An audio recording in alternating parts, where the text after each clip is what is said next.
आपको भी ऐसा लगता है कि लड़कियों में लड़कों से कम दिमाग होता है? तो आज की इस वीडियो में हम आपके इस डाउट को क्लियर करने वाले हैं कि किस में कितना दिमाग होता है और कौन ज्यादा इंटेलिजेंट होता है। आप इस वीडियो में लास्ट तक बने रहिएगा, तभी आपका डाउट क्लियर हो पाएगा।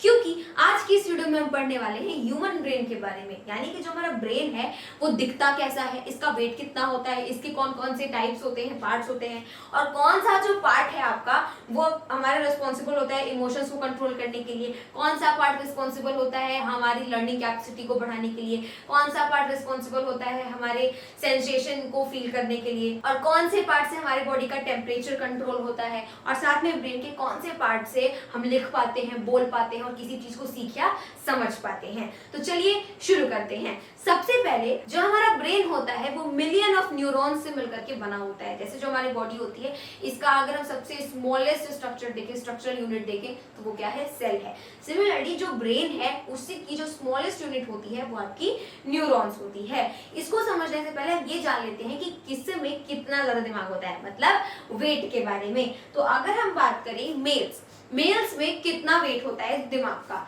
तो देखिए जो मेल्स होते हैं इनमें जो दिमाग का वेट होता है यानी ब्रेन का, वो होता है 1400 ग्राम टू 1450 ग्राम तक।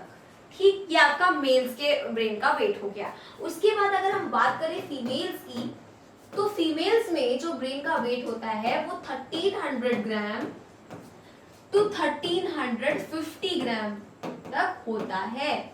अब आप कहेंगे कि लो देख लो, प्रूफ हो गया फीमेल्स में कम दिमाग होता है, लेकिन ऐसा कुछ नहीं है। गौर से सुनिएगा, ध्यान से समझिएगा। यहाँ पे बोला जा रहा है कि जो ब्रेन है उसका वेट कम होता है फीमेल्स में, ना कि ऐसा कहा जा रहा है कि ब्रेन ही कम होता है, दिमाग ही कम होता है, ऐसा नहीं बोला जा रहा।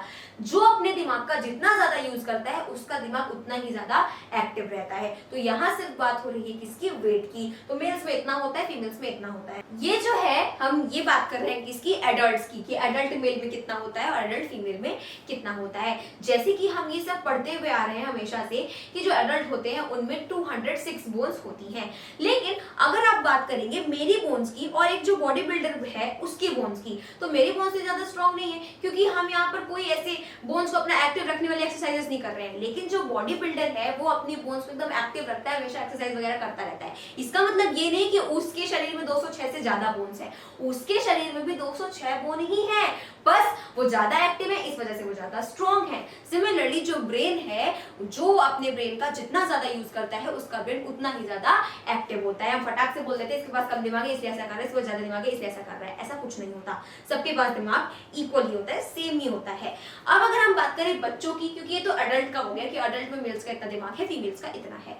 अगर हम बात करें किसकी, बच्चों की, तो बच्चों में जो दिमाग का वेट होता है वो 300 ग्राम टू 400 ग्राम होता है। अब जैसे जैसे बच्चे बड़े होते हैं वैसे वैसे उनका दिमाग भी बढ़ता है, और जब वो 18 साल की उम्र के हो जाते हैं, यानी कि जब वो अडल्ट हो जाते हैं, तो उनके दिमाग भी इसी कैटेगरी में आ जाते हैं। अब हम समझ लेते हैं इसके शेप के बारे में कि जो हमारा ब्रेन होता है इसका शेप कैसा होता है, ये आखिर दिखता कैसा है। तो आप देख पा रहे हैं हमारा जो ब्रेन है वो कुछ इसी तरीके का दिखता है। अगर नहीं समझ आया तो आपने कभी अखरोट देखा है, नहीं देखा तो खरीद के ले आइए और उसको फोड़ करके ना देखिए, अखरोट जैसा दिखता है, सेम टू सेम आपका वॉलनट जो है यानी कि अखरोट जैसा दिखता है, बिल्कुल वैसा ही हमारा ब्रेन होता है, डिक्टो।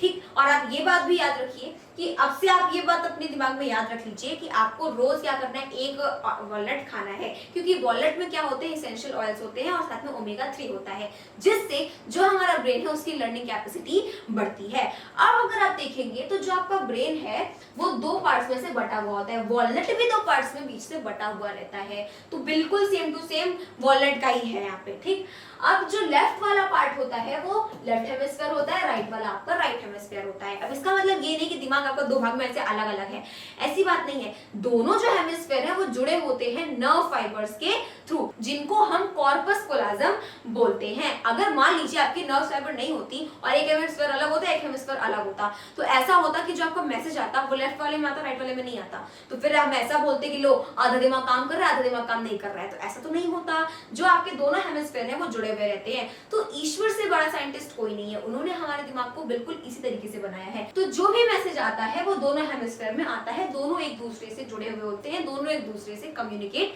करते हैं। तो हमने यहाँ पर शेप देख लिया और वेट भी देख लिया। अब इतना तो आपको पता ही होगा कि दिमाग होता कहाँ है। बोलते हैं नदियों का दिमाग घुटनों में होता है, घुटनों में नहीं होता भाई, यहाँ होता है, यहाँ पे हमारे स्कल के अंदर होता है हमारा जो दिमाग होता है, ठीक है। तो कोई नहीं बोलेगा घुटनों में होता है। अब हम बात करेंगे इसके पार्ट्स की कि दिमाग जो होता है उसके कितने पार्ट्स होते हैं। तो सबसे पहले अगर हम देखें तो ये हमारा दिमाग है, हाँ दिख ही रहा है वो दिमाग है। अब यहाँ पर ये जो आपका है ऑरेंज वाला जितना भी आपको पोर्शन दिख रहा है, इसको हम क्या बोलते हैं, इसको हम बोलते हैं फोर ब्रेन, जो कि सबसे बड़ा होता है। इसको हम क्या बोलते हैं, इसको हम फोर ब्रेन बोलते हैं, जो कि हमारा जो दिमाग का सबसे बड़ा पार्ट होता है और अधिकतर फंक्शंस यही वाला पार्ट करता है। अब इसके नीचे जस्ट आता है आपका ये ग्रीन वाला, ये जो कि बिल्कुल मिड में होता है, इसका नाम क्या है, इसका नाम मिड ब्रेन ही है, ठीक। उसके नीचे आपका आता है ये जो आपको पिंक वाला दिख रहा है, इसका नाम क्या है, इसका नाम हिंड ब्रेन है, ठीक। तो सबसे बड़ा वाला फोर ब्रेन है, उसके बाद मिड ब्रेन और उसके बाद ये आ गया हिंड ब्रेन। तो ये पार्ट्स हो गए आपके ब्रेन के।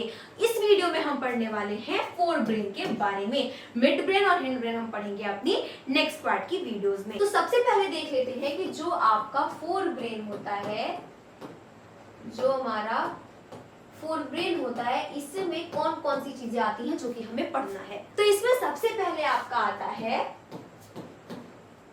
सेरेब्रम। सबसे पहले आपका क्या आएगा, सेरेब्रम। उसके बाद हमारा आता है लिम्बिक सिस्टम, लिम्बिक सिस्टम। और उसके बाद आता है थैलेमस।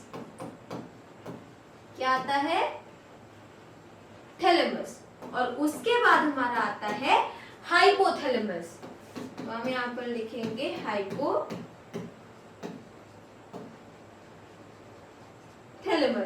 उसके बाद हमारा आता है इपीथैलेमस, इपीथैलेमस।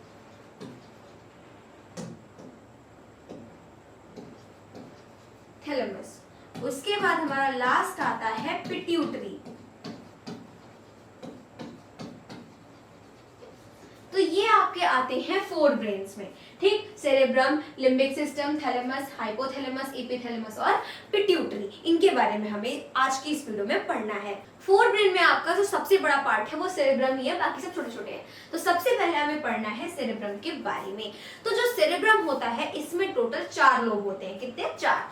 सबसे पहले हमारा आता है फ्रंटल लोब। तो ये जो आपको दिख रहा है पर्पल कलर से, ये आपका क्या है, ये आपका फ्रंटल लोब है, यानी कि सामने वाला, ठीक, फ्रंटल लोब। उसके बाद क्या है आपका, ये है आपका पैराइटल लोब, जो कि आपको येलो कलर से दिख रहा है, ये क्या है, पैराइटल लोब है। उसके बाद जस्ट है आपका ये ब्लू कलर से, जो कि क्या है, ऑक्सीपिटल लोब। उसके बाद क्या, जो आपको ये ऑरेंज कलर का दिख रहा है, ये क्या है, ये आपका टेम्पोरल लोब है। तो पूरे के पूरे 4 लोब आपके सेरेब्रम में होते हैं। सबसे पहले अगर हम बात करें किसकी, फ्रंटल लोब की, तो जो आपका फ्रंटल लोब होता है, फ्रंटल लोब, अब इससे क्या क्या चीजें कमांड होती हैं। सबसे पहले अगर हम देखें तो इससे हमारा होता है क्या, लर्निंग।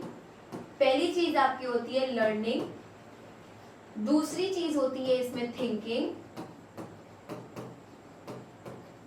और तीसरी चीज होती है परसेप्शन। क्या होती है, परसेप्शन। यानी कि लर्निंग मतलब तो आप समझ ही गए, किसी भी चीज को सीखना, तो वो आपका कमांड किससे होता है, वो आपका फ्रंटल लोब से होता है। अब जैसे मान लीजिए एक छोटा सा बच्चा है, मान लीजिए उसकी उम्र 1 साल है या 2 साल है। अब 1 साल का बच्चा लगभग 20 से 25 वर्ड बोलना तो सीख ही जाता है, जैसे अपने रिलेटिव्स के नाम तो वो सीख ही जाता है बोलना, पापा, मम्मी, मामा, मामी, ये सब बोलना वो सीख जाता है। लेकिन अगर वहीं पर कोई बच्चा ये सब वर्ड नहीं बोल पा रहा है, तो हम क्या कहेंगे कि इसका लर्निंग पावर वीक है। लर्निंग पावर वीक है, इसका मतलब क्या हुआ कि इसका जो फ्रंटल लोब होगा वो कैसा होगा, बिल्कुल कमजोर होगा, वीक होगा। उसके बाद अगर हम बात करें थिंकिंग की, यानी कि जो सोचते हैं हम, जो कुछ भी सोचते हैं वो सब आपका किससे कमांड होता है, फ्रंटल लोब से होता है। उसके बाद हमारा परसेप्शन। परसेप्शन मतलब क्या कि जो हमारा ब्रेन है वो किसी भी व्यक्ति या वस्तु के प्रति एक धारणा बना लेता है। फॉर एग्जाम्पल, मुझे कटहल की सब्जी बिल्कुल नहीं पसंद। अब जैसे ही वो मेरे सामने आती है, ठीक है, तो मैं तुरंत बोलती हूँ हूँ कि क्या गोबर आ गया। अब गोबर तो मैंने नहीं चखा ना, और मैंने बोला भी कि ये गोबर जैसा लगता है पूरा, मुझे कैसे पता गोबर जैसा लगता है, लेकिन फिर भी मेरे दिमाग ने ये धारणा बना ली है कि कटहल गोबर जैसा ही होता है। तो जैसे ही वो मेरे दिमाग में आया, मेरे दिमाग ने पहले सोचा, तो थिंकिंग पावर क्या हो गई, एक्टिव हो गई। उसके बाद मैंने तुरंत बोला आ गया गोबर, अब फिर से गोबर खाना पड़ेगा, वो बदल गया, मैं खाऊंगी नहीं। ठीक, तो ये आपका क्या हो गया, ये आपका परसेप्शन और थिंकिंग हो गया। कौन कमांड कर रहा है, फ्रंटल लोब कर रहा है। कोई भी बच्चा है या फिर अगर कोई बड़ा बच्चा भी है, होता है कि कुछ बच्चे ऐसे होते हैं जो कि सीख नहीं पाते जल्दी किसी भी चीज को, वो चाहे जितना भी लैब में जाकर प्रैक्टिकल कर ले, जितना भी समझ ले, उनको जल्दी कोई चीजें याद नहीं होती, तो उनकी लर्निंग पावर जो होती है बहुत ही वीक होती है। तो क्या होता है कि इसमें फ्रंटल लोब में एक एरिया होता है जिसको हम ब्रोकास एरिया बोलते हैं। क्या बोलते हैं, ब्रोकास एरिया। ये जो आपका एरिया होता है वो वीक होता है, जिस वजह से उन बच्चों को लर्निंग करने में क्या होती है, डिफिकल्टी होती है किसी चीज को समझने या फिर सीखने में। तो अब ऐसा मत बोलिएगा आप उन बच्चों को कि इनके पास दिमाग कम है, दिमाग का वजन तो उनके पास भी उतना ही है, अब बस वो कमजोर है तो इसके लिए वो क्या करे यार। ठीक है, अब हम देखते हैं सेकंड, जो कि है हमारा क्या, पैराइटल लोब। तो ये जो है आपका पैराइटल लोब, ये क्या करता है, इसका क्या है कि इसका सिर्फ और सिर्फ आपके दो काम है। एक आपका है सेंसेशन और फिर है आपका पेन सेंटर। देखिए आप सेंसेशन सेंटर और पेन सेंटर दोनों में से कुछ भी बोल सकते हैं।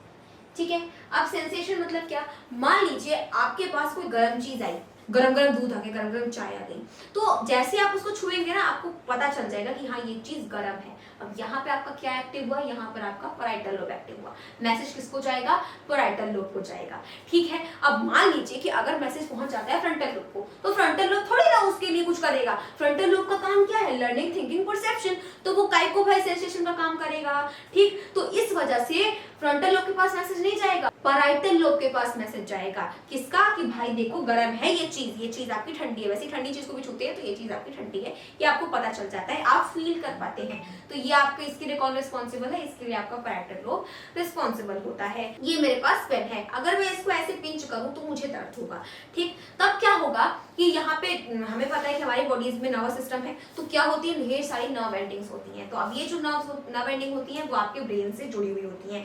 तो अब क्या होगा कि अब जितनी भी नर्व्स हैं वो जाएंगी और ब्रेन के पैराइटल लोब को मैसेज देंगी कि इसको क्या हो रहा है, दर्द हो रहा है। फिर वहां से मैसेज रिटर्न आएगा और हम पेन को हटा लेंगे। तो इस वजह से पेन सेंटर जो है हम कह सकते हैं कि वो मैसेज किसको जाता है, आपका पैराइटल लोब को जाता है। लेकिन मैसेज को लेकर आने का और लेकर जाने का काम आपका दूसरा पार्ट करता है, जिसके बारे में अभी हम बात करेंगे। कुछ व्यक्तियों को क्या होता है कि कुछ बीमारियों की वजह से किसी स्पेशल जगह पर वहां की जो नर्व एंडिंग होती है वो खत्म हो जाती है, जिस वजह से उनको ठंडा, गरम, पेन, किसी भी चीज का कोई फील उनको नहीं होता है कि यहाँ पे दर्द हो रहा है, ये चीज ठंडी, ये चीज गर्म है, उनको कुछ भी फील नहीं होता है क्योंकि वहां की उनकी नर्व एंडिंग खत्म हो जाती है। तो जैसे कि हमने देखा था कि फ्रंटल लोब आपका यहाँ होता है, तो फ्रंटल लोब के जस्ट पीछे आपका पैराइटल लोब होता है यहाँ पर। उसके बाद अब हम देखेंगे ऑक्सीपिटल लोब के बारे में। तो जो आपका ऑक्सीपिटल लोब होता है, लोब, इसका काम क्या होता है, इसका काम होता है vision of reflexes, vision of reflexes. अब देखिए जैसे कि अभी तक हमने लर्निंग देख लिया, परसेप्शन देख लिया, थिंकिंग देख लिया, सेंसेशन देख लिया, पेन सेंटर देख लिया। अरे ये सब जो देख रहे हैं ये हमारा किससे हो रहा है, ऑक्सीपिटल लोब से हो रहा है। यानी कि जो भी चीज हम देख पाते हैं उसके लिए कौन रिस्पॉन्सिबल होता है, आपका ऑक्सीपिटल लोब रिस्पॉन्सिबल होता है। देखिए जो आपका ऑक्सीपिटल लोब है ये आपके पैराइटल लोब के पीछे होता है। ये जो आपका निकला हुआ पार्ट होता है, आप अपने सर में ऐसे फील करके देखिए तो थोड़ा सा पार्ट ऐसे दिखेगा आपको ऊंचा टाइप, तो वही आपका क्या होता है, ऑक्सीपिटल लोब होता है। बोलते हैं ना दो आंख आगे दो आंख पीछे, तो वही है ये आपका ऑक्सीपिटल लोब। अब हम देखेंगे टेम्पोरल लोब के बारे में। तो जो आपका टेम्पोरल लोब है इसके दो काम है। पहला काम क्या है, पहला काम है इसका हियरिंग यानी कि सुनना, और उसके बाद सुन करके बोलना यानी कि स्पीच। तो ये रहा आपका टेम्पोरल लोब, इसके यही दो काम है, सुनना और फिर सुन करके बोलना। अब आपने बहुत से ऐसे लोगों को देखा होगा जो सुनते कुछ और है, बोलते कुछ और है। ऐसा वो इसलिए करते हैं क्योंकि जो टेम्पोरल टेम्पोरल लोब होता है उसमें एक एरिया होता है जिसका नाम होता है वर्निक्स एरिया। ये जो उनका एरिया होता है वो अच्छे से काम नहीं कर पाता, एक्टिव नहीं रहता है, इसी वजह से उनको किसी भी चीज को सुनने में और फिर सुनकर के समझने में दिक्कत होती है। और ये जो चीज है वो खासकर बच्चों में ही होती है, एडल्ट में इतनी ज्यादा नहीं होती है। अब हम देखेंगे अपना सेकंड, जो कि हमारा क्या है, लिम्बिक सिस्टम। सेरेब्रम हो गया, अब हम देखेंगे लिम्बिक सिस्टम के बारे में। तो जो आपका लिम्बिक सिस्टम होता है इसमें दो पार्ट्स होते हैं। पहला पार्ट आपका क्या होता है, पहला पार्ट आपका होता है एमिगडाला, पहला वाला आपका होता है एमिगडाला, और दूसरा वाला आपका होता है हिप्पोकैम्पस। क्या होता है, दूसरा वाला आपका होता है हिप्पोकैम्पस। एमिगडाला अगर आप देखेंगे तो ये वाला जो पार्ट है आपका वही क्या है, एमिगडाला है। एमिगडाला क्या करता है, एमिगडाला का मेन काम होता है हमारे इमोशंस को कंट्रोल करना। जैसे होता है ना कि बहुत सारे लोग होते हैं जो कि एकदम हैप्पी मूड में रहते हैं, वो हमेशा खुशनुमा रहते हैं, तो वो हो गया। सैडनेस हो गया, हमेशा उदास रहते हैं कुछ लोग। गुस्से वाले, हमेशा गुस्सा नाक पे रहता है, ठीक। तो ये सभी जो लोग हैं, कुछ लोग बहुत ज्यादा इमोशनल होते हैं, छोटी छोटी बातों पे इमोशनल हो जाते हैं। ये आपके जितने भी इमोशंस हैं वो आपका एमिगडाला ही कंट्रोल करता है। जैसे कभी होता है कि अब एकदम गुस्से में आते हैं, उसके बाद अचानक से हमारा मूड धीरे धीरे ठीक हो जाता है। तो ये जो इमोशन है वो कौन कंट्रोल कर रहा है, आपका एमिगडाला कंट्रोल कर रहा है, जो कि आपके ब्रेन में ही होता है। उसके बाद नेक्स्ट क्या है, नेक्स्ट है आपका हिप्पोकैम्पस। हिप्पोकैम्पस जो है वो बहुत ही ज्यादा इंपॉर्टेंट पार्ट होता है हमारे ब्रेन का। क्यों बहुत ही ज्यादा इंपॉर्टेंट इसलिए होता है क्योंकि ये शॉर्ट टर्म मेमोरी को लॉन्ग टर्म मेमोरी में कन्वर्ट करने का काम करता है। हिप्पोकैम्पस देखेंगे आप तो ये जो आपको ग्रीन कलर का दिख रहा है यही आपका क्या है, यही आपका है हिप्पोकैम्पस। अब ऐसा नहीं है कि शॉर्ट टर्म मेमोरी को लॉन्ग टर्म मेमोरी में कन्वर्ट करना इसका काम है, तो ये सारी चीजों को लॉन्ग टर्म मेमोरी में कन्वर्ट कर देगा, सब कुछ भर लेगा भूसे की तरह, ऐसा नहीं होता है। ये सिर्फ उन्हीं चीजों को लॉन्ग टर्म मेमोरी में रखता है जिस चीज को आप बार बार रिवाइज करते हैं। इसीलिए कहा जाता है ना कि जो चीज एक बार पढ़ लिया उसको बार बार रिवाइज करो ताकि याद रहेगा। तो यही चीज है, उन्हीं चीजों को लॉन्ग टर्म मेमोरी में कन्वर्ट करेगा जिसको आप बार बार क्या करेंगे, रिवाइज करेंगे। इसलिए जो पढ़ने वाले बच्चे होते हैं उनका ये रूटीन होता है कि वो किसी भी चीज को पढ़ते हैं उसके बाद उसको बार बार रिवाइज करते हैं। ऐसा भी आपके साथ कभी ना कभी तो हुआ होगा कि आपने कोई चीज क्लास 4 में पढ़ी है, 3 में पढ़ी है और आप 8 में आ गए, 9 में आ गए और टीचर ने कोई सवाल पूछ लिया। अब आप सोचेंगे अरे यार ये तो पढ़ा था कहीं तो पढ़ा था, याद नहीं आ रहा, कहीं तो पढ़ा था। फिर आप सोचने लगते हैं कि कहाँ पढ़ा था, दिमाग को आप अपने जोर देने लगते हैं। तब क्या होता है, ये आपका हिप्पोकैम्पस वाला जो पार्ट है वो एक्टिव हो जाता है। तो सबसे पहले हम सोचते हैं, तो मैंने बताया सोचेंगे तो सबसे पहले मैसेज कहाँ जाएगा, फ्रंटल लोब में जाएगा। फिर फ्रंटल लोब मैसेज भेजेगा इसको, अरे देख भाई कुछ बहुत ज्यादा इंपॉर्टेंट सोच रहा है, इसका थोड़ा मदद कर दे। तो इस वजह से आपका जो हिप्पोकैम्पस है वो उसके बाद एक्टिव होता है। एंड देन जब आप सोचने लगते हैं तो अचानक से आपको चीज आ जाती है, याद आया बोलते हैं ना, तो यानी कि ये जो आपका हिप्पोकैम्पस है वो एक्टिव हो जाता है और फिर रिकॉल करने लगता है, पन्ना पलटे देखे कहाँ पढ़ा था इसने। उसके बाद अब हम ये जो हिप्पोकैम्पस है इसको आप एक तरीके से और याद कर सकते हैं। इसमें क्या आता है, आपका कैंपस आता है। कैंपस वो जगह होती है जहाँ पे बहुत सारे लोग होते हैं। सिमिलरली आप याद कर सकते हैं हिप्पोकैम्पस में क्या, कि जहां पर ये बहुत सारी मेमोरीज को लॉन्ग टर्म मेमोरी में स्टोर करके रखता है। तो अगर आप इसको सिंपल टेक्निकल भाषा में समझेंगे ना, तो आप कह सकते हैं कि ये ब्रेन की चिप होती है और इसकी जो मेजरिंग यूनिट होती है वो मिलियन ऑफ टेराबाइट से भी ज्यादा होती है। कब का, कौन से साल का पढ़ा था और याद कर लेते हैं। अब हम थर्ड पढ़ेंगे किसके बारे में, अब हम थर्ड पढ़ेंगे थैलेमस के बारे में। थैलेमस आपकी एक ग्लैंड भी है जो कि कहाँ होती है, आपके ब्रेन में होती है। ये जो आपको लाइट ब्लू कलर का दिख रहा है ये आपकी थैलेमस है। देखिए थैलेमस जो होता है इसको हम क्या बोलते हैं, इसको हम रिले सेंटर बोलते हैं। इसको हम रिले सेंटर बोलते हैं। रिले सेंटर क्यों बोलते हैं, रिले सेंटर हम इसको इसलिए बोलते हैं क्योंकि ये क्या करती है कि मैसेजेस को बॉडी से ऑर्गन तक और ऑर्गन से बॉडी तक ट्रांसफर करने का काम करती है। अब देखिए जो आपकी ये थैलेमस ग्लैंड होती है ये काम कैसे करती है, तो इसको एक एग्जांपल के थ्रू समझते हैं। मान लीजिए कि मैं सोच रही हूँ कि 3 दिन पहले मैंने क्या पढ़ा था। अब सबसे पहले मैंने सोचा तो मैसेज कहाँ जाएगा, मैसेज जाएगा आपके फ्रंटल लोब के पास कि देख भाई ये कुछ तो सोच रही है, ठीक। अब ये क्या करेगा, ये मैसेज ट्रांसफर करेगा किसको, थैलेमस को, कि जरा पहचानो भाई क्या सोच रहा है। तो फिर ये जो थैलेमस है वो पहचानेगा कि अच्छा मैं क्या सोच रही हूँ। फिर इसको पता चल गया अच्छा 3 दिन पहले क्या पढ़ा था ये सोच रही है। फिर इससे रिलेटेड जो भी पार्ट होगा ये मैसेज उसको ट्रांसफर करेगा। अब इससे रिलेटेड कौन सा पार्ट होगा, आपका हिप्पोकैम्पस होगा। अभी पढ़कर आए क्योंकि इन सबको क्या पता 3 दिन पहले मैंने क्या पढ़ा था, तो हिप्पोकैम्पस को पता होगा। तो हिप्पोकैम्पस हिप्पोकैम्पस के पास जाएगा मैसेज, फिर हिप्पोकैम्पस बताएगा कि 3 दिन पहले इसने ये पढ़ा था, फिर वो जो चीज होगी वो वापस इसके पास आएगी, आपके थैलेमस के पास आएगी, थैलेमस से आपके फ्रंटल लोब के पास आ जाएगी एंड फ्रंटल लोब से आपके बॉडी तक पहुंच जाएगी और आपको तुरंत याद आ जाएगा, अच्छा 3 दिन पहले मैंने ये पढ़ा था। तो ये मैसेजेस को एक जगह से दूसरी जगह ले जाने का काम कौन कर रहा है? थैलेमस कर रहा है। और इन सब में जो हमारी नर्व्स होती हैं वो ही वर्क करती हैं एक जगह से दूसरी जगह पहुंचाने के लिए। जैसे जो रिले सेंटर है आपका, इसको आप रेलगाड़ी से याद कर सकते हैं। जैसे मान लीजिए कि प्रयागराज में कोई ट्रेन है, वो प्रयागराज से वाराणसी जा रही है, फिर शाम को वाराणसी से प्रयागराज आ जा रही है वापस। तो क्या हुआ? प्रयागराज से वाराणसी गई, वाराणसी से प्रयागराज आ गई, तो यानी कि यहाँ से वहां गया और वहां से यहाँ आ गया। तो ठीक उसी तरीके से रिले सेंटर में भी होता है। उसके बाद अब हम फोर्थ पढ़ेंगे हाइपोथैलेमस के बारे में। देखिए इसमें क्या है कि थैलेमस के पहले ही आ गया है आपका हाइपोवर्ट। जैसे कि जो आपका थैलेमस ग्लैंड थी वो यहाँ पर थी, हाइपोथैलेमस ग्लैंड आपकी ये वाली है जो आपको लाइट ब्लू कलर से दिख रही है, ये जस्ट इसके नीचे आपकी होती है। ये भी लेकिन एक ग्लैंड ही है। अब इसमें क्या है कि इनमें आपके दो फंक्शन है। सबसे पहला जो आपका आता है हाइपोथैलेमस में ही, वो आता है आपका न्यूरोलॉजिकल, वो आपका आता है न्यूरोलॉजिकल। अब इसमें भी बहुत सारे फंक्शंस है, अभी जस्ट देखेंगे। दूसरा क्या है? दूसरा है आपका इसमें एंडोक्राइन। क्या है? एंडोक्राइन। तो इतना तो हम सब जानते हैं कि एंडोक्राइन एक ग्लैंड है जो कि क्या करती है? हार्मोन्स बनाने का काम करती है। ठीक उसी तरीके से जो आपका हाइपोथैलेमस है वो एंडोक्राइन के रूप में ही काम करता है, यानी कि हार्मोन्स बनाने का काम करता है। हालांकि देखने में तो ये थैलेमस से छोटा है, लेकिन इसका काम थैलेमस से ज्यादा होता है। तो इसका काम आपका क्या होता है एंडोक्राइन में? Making hormones. ठीक है, ये आपका एंडोक्राइन में हो गया। न्यूरोलॉजिकल में क्या आएगा? न्यूरोलॉजिकल में आपका सबसे पहला आता है मेंटेन बॉडी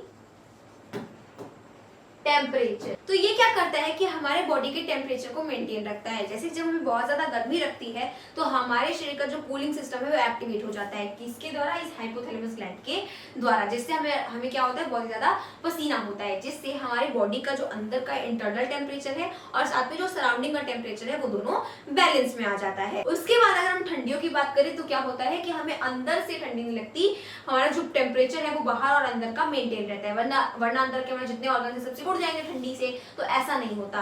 तो ये क्या करता है? बॉडी के टेम्परेचर को मेंटेन रखता है। नेक्स्ट यहाँ पर क्या होता है कि ये हमारी जो एपेटाइट होती है उसको भी मेंटेन रखता है, यानी कि जो हमें भूख लगती है उसको भी कौन कंट्रोल करता है? आपकी हाइपोथैलेमस ग्लैंड ही कंट्रोल करती है, वरना हम सारे दिन बस खाते ही रहते और कोई काम नहीं बचता।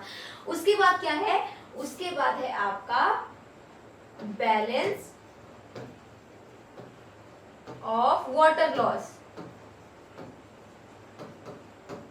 यानी कि जब हमें बहुत ज्यादा गर्मी लगती है तो हमारे शरीर से पानी जो होता है वो बहुत ज्यादा लॉस होता है, जिस वजह से डिहाइड्रेशन की प्रॉब्लम हो जाती है। तो यहाँ पर पानी को जो बैलेंस, वाटर लॉस का जो बैलेंस है उसको कौन कंट्रोल करता है? आपकी हाइपोथैलेमस ग्लैंड ही कंट्रोल करती है। उसके बाद आपका आता है थ्रस्ट यानी कि प्यास जो आपको लगती है उसको भी कौन कंट्रोल करता है? आपकी हाइपोथैलेमस ग्लैंड ही कंट्रोल करती है। वरना ऐसा होता कि हम दिन भर पानी ही पीते रहते या फिर हम पानी ही नहीं पीते, पानी की कमी हो जाती। तो यानी कि जो प्यास लगती है वो हमें हाइपोथैलेमस ग्लैंड के द्वारा ही लगती है। उसके बाद क्या है? उसके बाद है हमारा स्लीप। तो जो हमारे सोने की प्रक्रिया होती है इसको कौन कंट्रोल करता है? आपकी हाइपोथैलेमस ग्लैंड ही कंट्रोल करती है। वरना ऐसा होता कि हम सारा दिन सोते ही रहते या फिर हम कभी सोते ही नहीं। तो सोने की प्रक्रिया को कौन कंट्रोल करेगा? आपकी हाइपोथैलेमस ग्लैंड कंट्रोल करेगी। अब हम देखेंगे अपना फिफ्थ, जो कि है इपीथैलेमस। क्या है? इपीथैलेमस। देखिए अभी तक हमने पढ़ा कि यहाँ पर हमारा क्या था? थैलेमस था, जस्ट इसके यहाँ पर हमारा हाइपोथैलेमस था, इसके जस्ट नीचे, और यहाँ पर हमारा क्या होगा? इपीथैलेमस होगा, जिसको हम पीनियल ग्लैंड भी बोलते हैं। इपीथैलेमस को हम पीनियल ग्लैंड भी बोलते हैं। तो थैलेमस जितने भी हैं वो सभी क्या है? आपके ग्लैंड ही हैं। इसका काम क्या होता है कि ये हमारे बॉडी के बायोलॉजिकल क्लॉक का जो पैटर्न होता है, बायोलॉजिकल क्लॉक का जो पैटर्न होता है उसको मेंटेन करके रखती है। जैसे कि हमारे पढ़ने का समय, हमारे सोने का समय, हमारे खाने का समय, ये सब कुछ कौन मेंटेन करेगा? आपकी इपीथैलेमस ग्लैंड ही मेंटेन करेगी, या फिर आप कह सकते हैं पीनियल ग्लैंड मेंटेन करेगी, दोनों एक ही हैं। ऐसा इसलिए होता है क्योंकि ये जो आपकी ग्लैंड है ये एक हार्मोन्स रिलीज करती है जिसका नाम क्या होता है, जिसका नाम है मेलाटोनिन। और ये जो आपका मेलाटोनिन हार्मोन्स है ये क्या करता है, ये हमारे डे और नाइट का जो शेड्यूल होता है उसको मेंटेन करके रखता है। फॉर एग्जांपल, इसको हम एग्जांपल समझते हैं, जैसे कि अभी बज रहे हैं रात के 12, लेट्स सपोज अभी बज रहे हैं रात के 12 और आपके पास जो आपकी घड़ी है उसमें आपने बजा दिए दोपहर के 12। तो ऐसा नहीं होगा कि आपके हिसाब से अब बज गए दोपहर के 12 तो आप जितने काम होंगे आपकी बॉडी में वो दोपहर के हिसाब से होंगे, ऐसा नहीं होगा। आपको रात में, क्योंकि रात का समय सोने का होता है, तो आपको रात में नींद जरूर आएगी, आप चाहे अपनी घड़ी में जितना भी बजा लीजिए। जो आपकी बायोलॉजिकल क्लॉक है, यानी कि जो आपके अंदर की घड़ी है, वो अपना शेड्यूल मेंटेन रखेगी। इस वजह से आप चाहे अपनी घड़ी में जितना बजा लो, आपको रात के 12 बजे नींद आएगी, मतलब आएगी, क्योंकि वो अपना पैटर्न मेंटेन रखेगी। और ये सब करेगा कौन, ये सब आपकी पीनियल ग्लैंड करेगी, यानी कि एपिथैलेमस ग्लैंड करेगी। अब हम 6th पढ़ेंगे पिट्यूटरी ग्लैंड के बारे में। पिट्यूटरी ग्लैंड जो है आपकी वो हाइपोथैलेमस ग्लैंड के जस्ट यहाँ पर नीचे होती है। इसका जो शेप होता है ना बिल्कुल पी की तरह होता है, एकदम मटर भर का। पिट्यूटरी ग्लैंड को हम क्या बोलते हैं, मास्टर ग्लैंड बोलते हैं।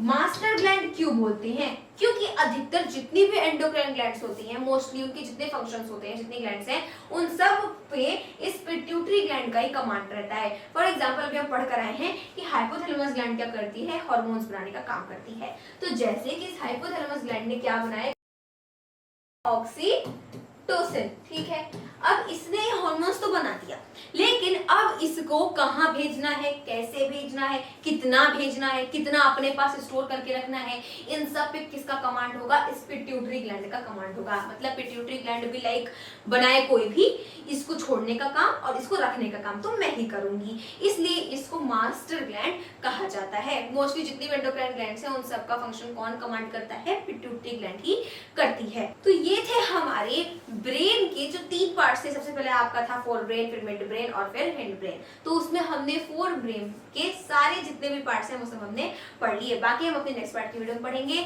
तो आई होप आपको समझ में आया होगा। मिलते हैं अपने अगले वीडियो में, तब तक के लिए मेरे सभी दोस्तों को मेरी तरफ से जय हिंद, जय भारत।